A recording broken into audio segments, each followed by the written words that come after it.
Hey everybody, and Tony here with a review of Wagner's Die Walküre, which was shown at the Budapest State Opera. The conductor was Peter Halas. The production was done by Géza M. Tott. The choreographer was Mariana Venekei. The set design was handled by Gergely Tsioldi. The costumes were done by Ibolia Bardossi, and the dramaturgy was handled by Esther Orban. What more can I say about Wagner's Die Walküre? Out of all the operas in his epic Ring tetralogy, known completely as The Ring of the Nibelungs, or in its original German, Der Ring der Nibelungen, I have to say that Die Walküre comes out as number one in my book, with second place being Das Rheingold, third place being Götterdämmerung, and fourth place being Siegfried. What really makes Die Walküre stand out for me is the story, the characters, and even the music. Now, every time you hear the opening chords of this really famous tune, the one that goes da-rum, da-rum, da-rum, bum bum bum bum bum bum bum bum bum bum bum bum, and it leads to dun dun bum bum bum bum bum bum ra-ta-ta-dum da-ra-pa-pa-bum. Yeah, that's right. That's the Ride of the Valkyries, and I'm sure that you've heard this most famously in the movie Apocalypse Now, but you've also heard this in the opening part of What's Opera Arnold from Hey Arnold, and even in a lot of TV shows, cartoons, and a lot of installments, and it's basically become very ingrained in pop culture history as one of the most popular Wagner pieces of all time, aside from the likes of the Overture to Tannhäuser, the Wedding March from Lohengrin, and many, many other famous Wagner musical numbers. And aside from the Ride of the Valkyries, in which it's very well known not only for its instrumentals, but also the fact that we have sopranos, mezzos, and some contraltos really belting it out with the best of their abilities. But you also have the likes of Brünnhilde's Hoyotoho, her battle cry, Sieglinde's Der Männer Sippe, and Du bist der Lenz. And after that moment in which Brünnhilde tells Sieglinde that she is going to bear a son in the form of Siegfried, Sieglinde has this wonderful explosion in the form of O herstes Wunder, Sigmunds ein Schwert verhieß mir der Vater, Winterstürme wichen der Wohnemund, and Sigmund heiß ich, Frickas, so ist es denn aus mit den ewigen Göttern, and even Wotans, leb wohl, Du Königs herrliches Kind, his farewell to Brünnhilde before he puts her on a rock surface and surrounds her in a circle of flames, courtesy of Loge. Now, Wotan's farewell is definitely the moment in the opera which brings me to tears. Tears of sadness, tears of joy, tears of reminiscence. It just fills me up with so much emotion. And in terms of this opera, I also really love the story. Now, basically, the story covers the likes of incest, the whole justice between marriage, of what is supposed to be right and what is taboo, and it's just this whole thing that leads into such a huge climax. And you even have Brünnhilde's questioning of her role as a Valkyrie and as a young woman.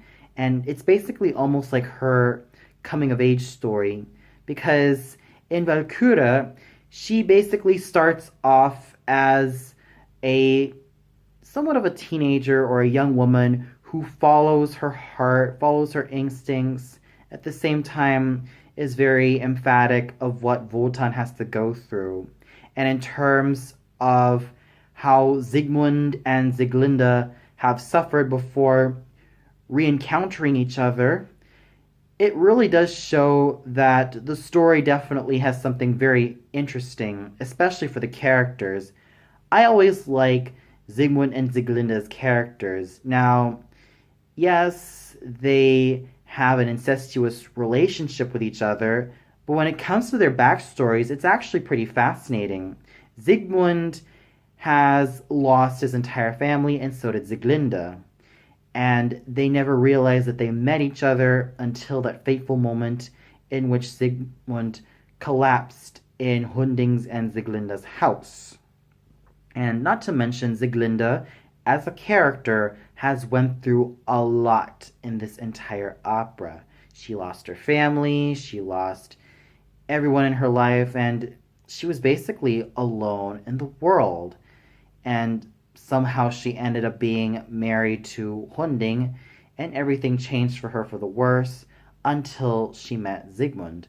So the fact that you have a lot of these wonderful and just exciting events happening in this entire opera is just very thrilling. Now that it's out of the way, let's get on to what I thought about the production. Now, if you're going to expect traditional productions which start off the entire opera with a storm covered by loads and loads of trees, whether they be pine, oak, birch, and many, many other types of trees, and even having a hut in the middle with lots of really fine scenery, then you're sorely mistaken. This production was, in my opinion, all over the place, and it did not really sit well with me.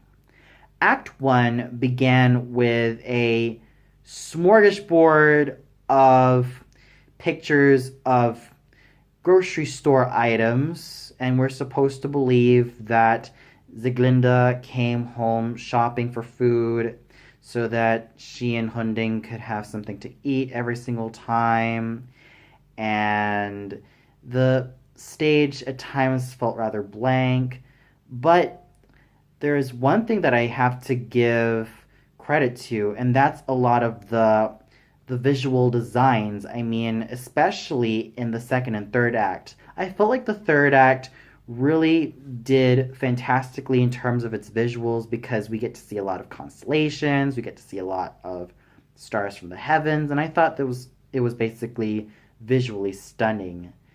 However, the entire production did not really sit well with me, because when I think of Die Walküre, I think of, well, if you're going to be in the mortal world of Sigmund, Sieglinde, and Hunding, I think of huge forests covered by loads and loads and loads of trees, and just a lot of green all around, and probably have the four seasons change from time to time, and have like a lot of rocky formations, and just a lot of things of beauty.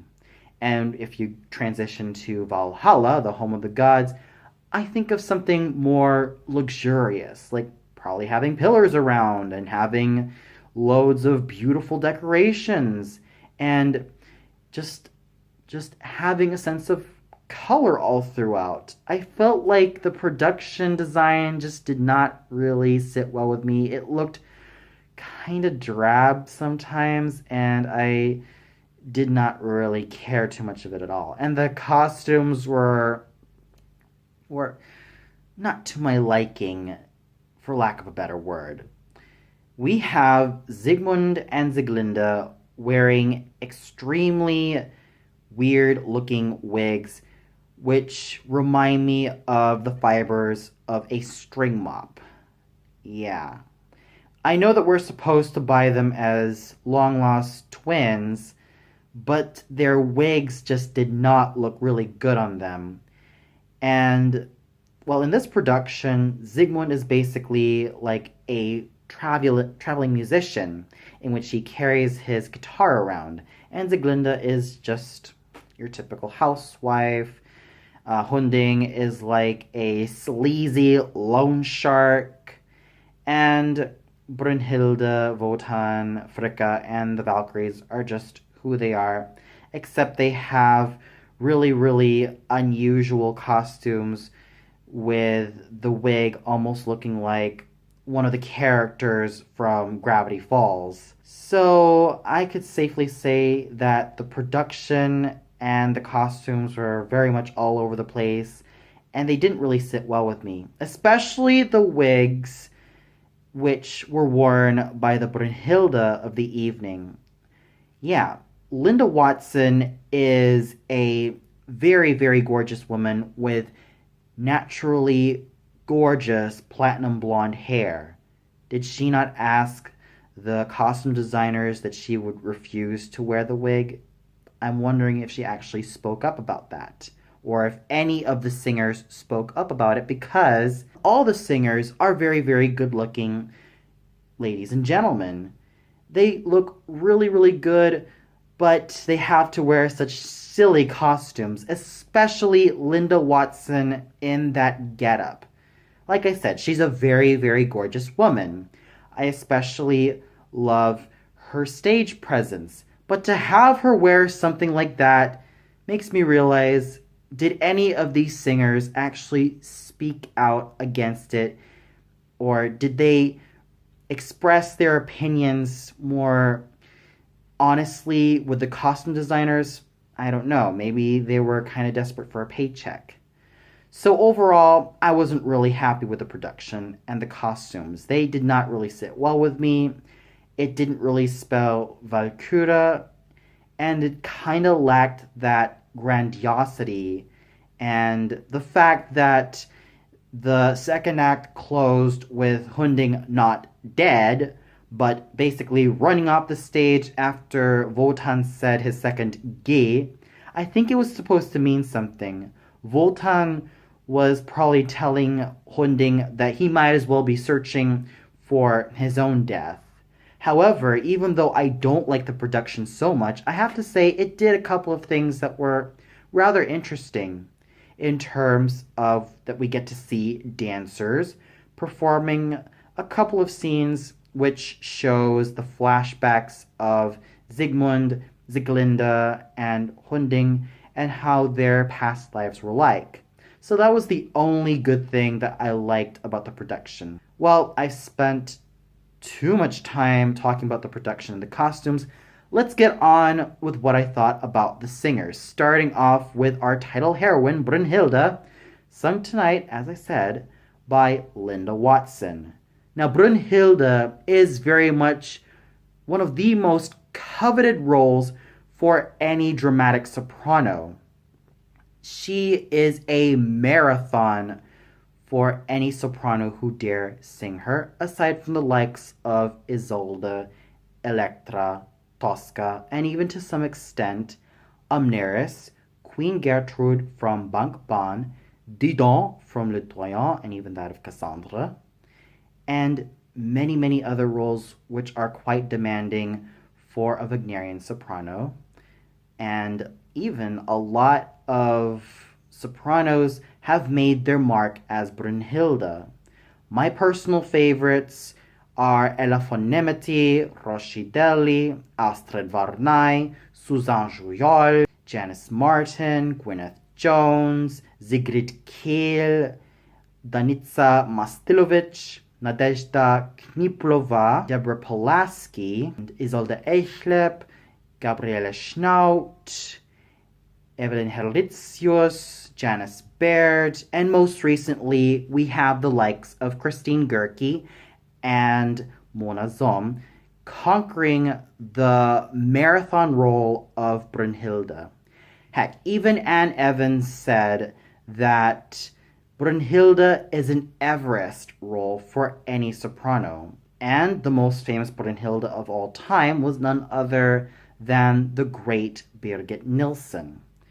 So, Linda Watson has been a soprano that I have been following for quite some time. I first heard about her ever since I was a teenager of only 13 years old, and I heard that she was singing Kundry in LA, and when I read her biography, I was rather astonished. I found out that she used to start off as a mezzo, singing the likes of Azucena from Il Trovatore and Octavian from Rosenkavalier. I'm surprised that she didn't even sing Amneris during her mezzo years. Maybe she might sing it one of these days. We'll see. Then somewhere along the line in the late to mid 90s, she started singing her first couple of soprano roles like Sieglinde from Die Walküre and Giulietta from Tales of Hoffmann, until finally singing her first Brunhilde somewhere in the late 90s and early 2000s. And what I've noticed is that Madame Watson has been singing Brunhilde in a lot of the European opera houses and has made her mark in this role. I really enjoyed watching Madame Watson as Brunhilde. She did kind of get into a lukewarm start singing her Hoyotohos, which I usually expect them to be thrilling and almost like lightning bolts coming down from the sky. Here with her Hoyotohos, I felt like she was just basically warming up until she gets into the later part of the opera. But it's also because of the fact that she has been singing Brunhilde for quite some time, and I could already hear a little bit of that wear and tear in her voice. But despite having that wear and tear in her voice, which was quite evident, she still manages to give off such a fine characterization of Brunhilde, and she still has a very fine timbre, even though some people might have different opinions about it. But still, she was able to portray Brunhilde's curious nature, and she's still able to portray Brunhilde as a young woman who has yet to mature and learn a lot about the world around her. So I really have to say that Madame Watson did not disappoint me in the slightest as Brunhilde. She was definitely a joy to watch from beginning to end. Yes, she did kind of get into a lukewarm start in the second act, but she got a lot better in the third and fourth acts. But I really felt like she was very enthralling as an actress, and she was quite playful as well in this role. And she was such a joy to see on stage. Singing the pivotal role of Wotan was Tomasz Konieczny, who I also saw a couple of years ago singing the Commendatore from Don Giovanni in Salzburg.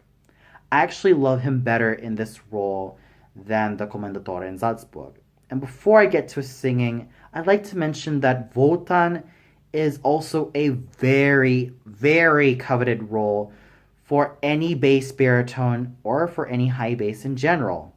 It's almost like Mozart's Don Giovanni, in which a lot of bass baritones and high bassos have found great success singing this role, especially the likes of Boris Godunov and even Hans Sachs and the Dutchman. There's no doubt that a lot of bass baritones have found great success and great fame as Wotan. My personal favorites being the likes of Hans Hotta, Ferdinand Franz, Paul Schöffler, Theo Adam, Jerome Hines, Willard White, and John Tomlinson. Oh, and James Morris, lest I forget about this gentleman. Tomasz Konieczny does a very, very fine job as Wotan. I especially love it when he goes into the lower register, because when he does that, they sound really full and really, really fine. And that's one thing I've always appreciated about in bass baritones. However, I usually expect so much from a great Wotan that in terms of him, he's a very good Wotan, but he kind of pales in comparison to the likes of Ferdinand Franz, Hans Hotta, Willard White, Sir John Tomlinson, James Morris, Theo Adam, and many, many, many, many, many other great bass baritones and high bassos who have sung this wonderful role. He was good all throughout, no doubt about that. It's just that in my opinion, he was sadly drowned out by the competition that was the great Wotans of the past. But still, he does a very fine job in his interpretation. He does a very fine job with his acting, and his voice was definitely fine all throughout. And I especially loved his Leb wohl, du kühnes, herrliches Kind. Then we have the roles of the twins, starting off with Sigmund, sung by Istvan Kovacshazi. The thing about Sigmund is that you really do need a baritonal sounding Heldentenor to really pull off this really wonderful role. Any Heldentenor who has sung the likes of Otello, Radames, the drum major from Wozzeck, and many, many other Heldentenor parts. My ideal voice for a Sigmund would usually come from the likes of Ramon Vinay or John Vickers. Heck, even in terms of sheer power, you have the likes of Lauritz Melchior. And in terms of the fine baritonal quality, you not only have Vinay and Vickers, you also have the likes of Placido Domingo. And I'm talking about looks, you have the likes of Peter Hoffmann and Siegfried Jerusalem. With Istvan Kovacshazi, I have been following his career from time to time. He's been very well known in the likes of a lot of the full lyric, spinto, and eventually Heldentenor repertoire. He is a very versatile singer, and I was also quite surprised that he did start off singing some lyrical roles, but gradually built up and up and up to the more spinto-y and dramatic Heldentenor repertoire. With having him as Sigmund, his voice was gorgeous all throughout. He has a very, very fine and pleasant and lyrical tone. However, I am not crazy about his transition to the low notes. I felt like they sounded really harsh and kind of barky. Because in terms of being a great Sigmund, you really do need that baritonal quality, not just for the high notes, but also for some of the chest notes as well. That's why I always love the likes of Ramon Vinay and John Vickers attempting this role. And lest we forget, Sigmund is also Siegfried's biological father, so it kind of makes sense to have a more baritonal sounding voice singing Sigmund. But still, I really have to say that Istvan Kovacshazi really brings such a charm to this character, not just in terms of his voice, but in terms of his stage presence, which I definitely enjoy. And then we have his twin sister Sieglinde, sung by the Hungarian spinto soprano Eszter Szümegi. Now, I'm sure that I'm going to get a little bit of flack for this, though I'm sure that other people might agree with me, but I've always preferred a high dramatic mezzo singing Sieglinde. I've always loved the likes of Rita Gore, Gisela Schröter, Fredel Beckmann, Georgette Caro, Waltraud Meyer, Ljoba Braun, Yvonne Naef, Lynn Vernon, Jean Pilon, and even most recently the likes of Michelle de Jong and Alexandra Petazama. I pretty much love a high dramatic mezzo as Sieglinde because it's no surprise that Sieglinde is a lot more lyrical than her counterpart Brunhilde, and also a lot lower. While Brunhilde has to toss off a few high Cs, especially in her Hoyotoho, Sieglinde only has an A as her high note, which is also the reason why a lot of mezzos sing her, especially the likes of Michaela Schuster and even Michelle de Jong, just to name a few, and even Susan McLean. In fact, a lot of Sieglindes, who are sopranos, even venture on to sing Brunhilde, and the Sieglindes, who are mezzos, even ventured on to sing Fricka. Such is the case of one Regina Resnick, in which she also sang Sieglinde in Bayreuth, but one of the conductors, Clemens Krauss, said that, or even one of the impresarios said, as according to a podcast by a very wonderful opera podcaster, Charlie Handelman, said, why do you have the soprano singing Fricka and the mezzo singing Sieglinde? Okay, now that that's out of the way, what did I think about Eszter Szümegi as Sieglinde?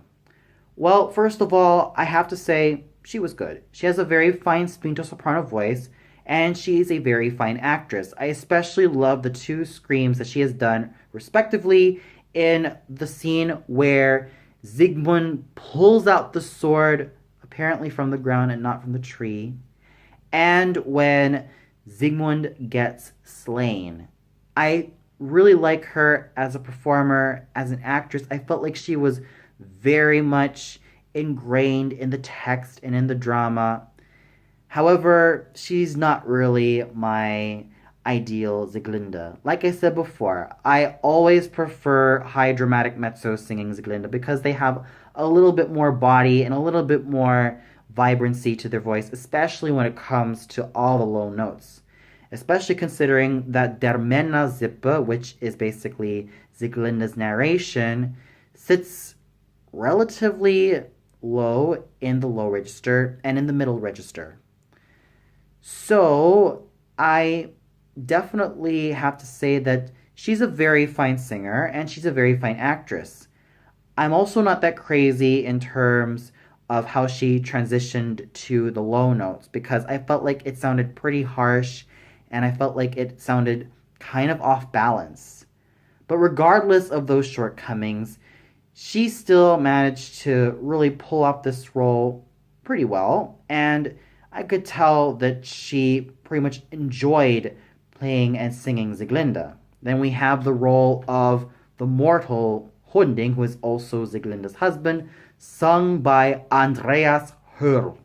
Now, Hunding is a very, very thankless role for any basso profondo or any basso cantante because he only appears in the first moments of the first act and basically appears in the final moment of the second act before he is mercilessly killed by Wotan.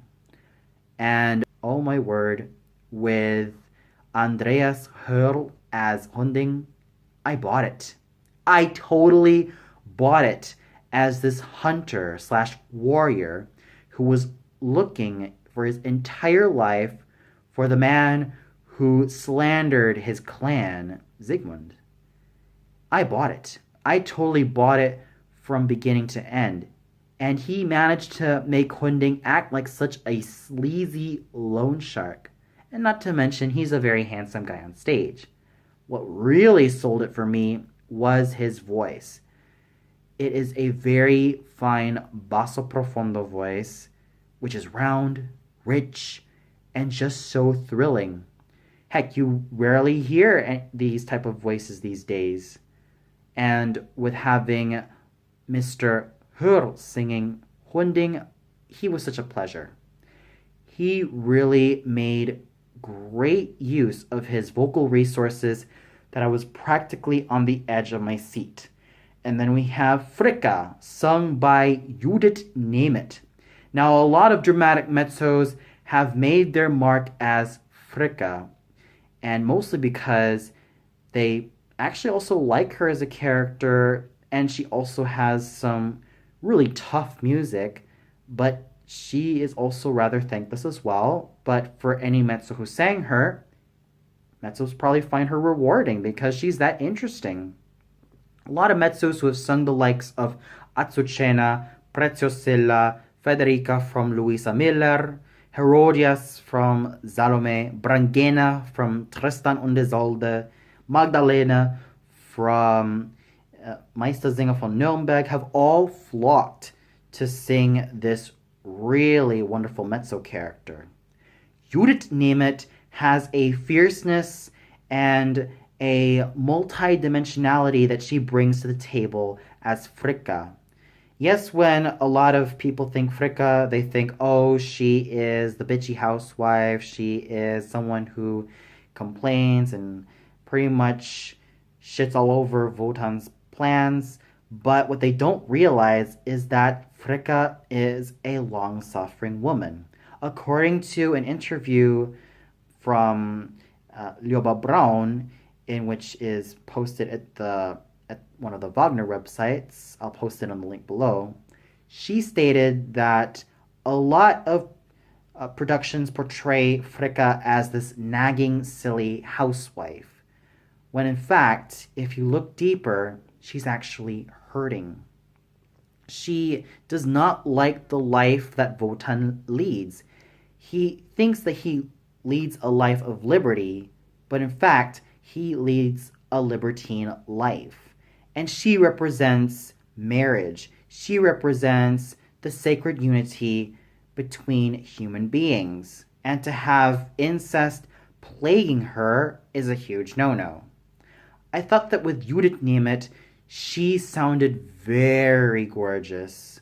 She really inhabited her character with such a lot of great dimensions and just a lot of great moments, which is no surprise because Judith Nemeth also sang the likes of Sieglinde and Brunhilde, thus making her one of the rare examples of singers who could sing Sieglinde, Brunhilde, and Fricka in very much one go. She also did sing one of the Valkyries, specifically Waltraute, but she was basically a lot more well known in singing Brunhilde, Sieglinde, and Fricka.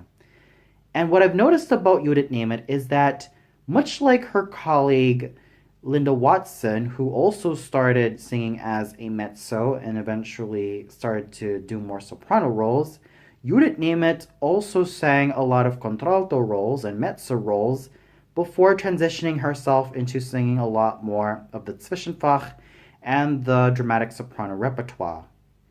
I really bought it with Judith Nemeth as Fricka. She really made the character live, and she was able to have a lot of dimension with this character. And now we get to the Valkyries, and I'll basically discuss each and every one of them in just the order that they appear in, and very briefly. With Gerhilda, she was sung by Eva Bathory. She has a very fine voice, and I've also seen a couple of clips of her as Donna Elvira from Don Giovanni, and she makes a great use of her full lyric soprano voice, which just is so full of vibrancy. Then we have the Helmwege, sung by Gertrud Wittinger. Wow, what a fine voice, which just hits me like ocean waves. Ortlinde, who was portrayed by Beatrix Fodor, very fine voice, and has a very fine timbre.